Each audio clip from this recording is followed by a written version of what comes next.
مالک نے اور ان سے طلحہ بن عبیداللہ رضی اللہ عنہ نے کہ ایک اعرابی پریشان حال بال بکھرے ہوئے رسول اللہ صلی اللہ علیہ وسلم کی خدمت میں حاضر ہوا۔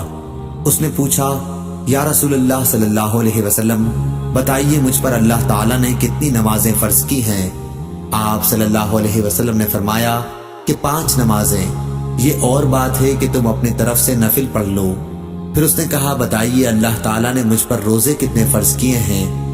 حضرت صلی اللہ علیہ وسلم نے فرمایا کہ رمضان کے مہینے کے، یہ اور بات ہے کہ تم خود اپنے طور پر کچھ نفلی روزے اور بھی رکھ لو۔ پھر اس نے پوچھا، اور بتائیے زکوٰۃ کس طرح مجھ پر اللہ تعالیٰ نے فرض کی ہے؟ آپ صلی اللہ علیہ وسلم نے اسے شرع اسلام کی باتیں بتا دی۔ جب اس اعرابی نے کہا، اس ذات کی قسم جس نے آپ صلی اللہ علیہ وسلم کو عزت دی، نہ میں اس سے جو اللہ تعالیٰ نے مجھ پر فرض کر دیا ہے کچھ بڑھاؤں گا اور نہ گھٹاؤں گا۔ اس پر رسول اللہ صلی اللہ علیہ وسلم نے فرمایا، اگر اس نے سچ کہا ہے تو یہ مراد کو پہنچا، یا آپ نے یہ فرمایا کہ اگر سچ کہا ہے تو جنت میں جائے گا۔ صحیح بخاری حدیث نمبر 1891۔